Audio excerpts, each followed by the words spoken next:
Welcome to the Professional Development Series at Western Michigan University, where inquiry-based learning in science, technology, engineering, and mathematics, also known as STEM.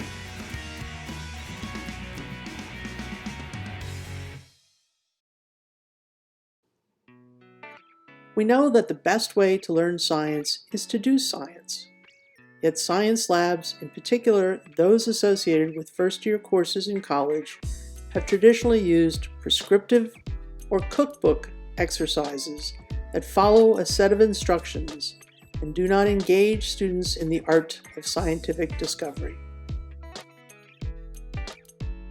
Inquiry labs can expand on the traditional labs by asking the students to answer some probing questions about perhaps what procedures could be used, what do the results really mean, or how might the experiment be changed to find out more.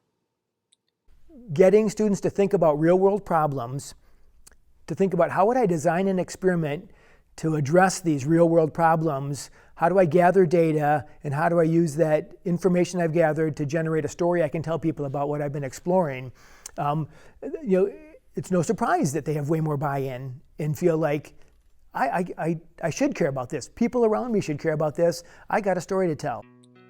Engaging students in asking critical questions, as Dr. Spitsbergen indicates, is exciting for the students. Let us hear from a couple of our teaching assistants on ways they have included inquiry teaching into their laboratories and the impact it has had on student learning. I started incorporating query strategies within my teaching by creating worksheets to help them kind of process what we're doing through the lab. So a laboratory course, yes, we have a checklist of items, but I don't want them just to look at it and be like, cool, I saw this thing. I want them to be able to sit back, okay, what can you actually see? It's a lot different looking at a slide versus a really pretty diagram. Why is it? What are we doing to make it look the same or maybe look it different? So yeah, I think it's helped them kind of think about what we do versus just what the diagrams are going to show us. This semester when I started teaching, it was not a plan, but when I just went into the class, what came into my mind was to do a question answer session where I tell who needs to participate in an order. There are groups and they don't definitely need to know the answer, but they need to respond. I was able to create an atmosphere where they felt that they were part of the system, not as the system just receiving the information, where they can also contribute their part, which was like creating one full system rather than creating two different systems where one part is listener and one part is speaker. So that was it. So in the end, they do the experiments and then they have to use the data to evaluate their hypothesis. And this is something that is a very critical skill for their future because it helps them to develop critical thinking skills and be independent at their own setting in an unknown situation, which is the experiment, for example. To improve student learning and persistence in science, many universities and colleges have replaced traditional and inquiry laboratory courses with course-based undergraduate research experiences, also known as CURES.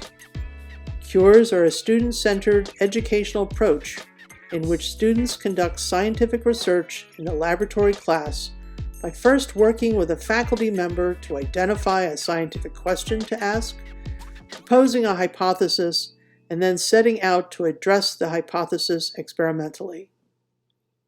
CURES can be developed based on a particular aspect of a course or on a faculty member's research. CURE embodies authentic research and provides students with opportunities to discover.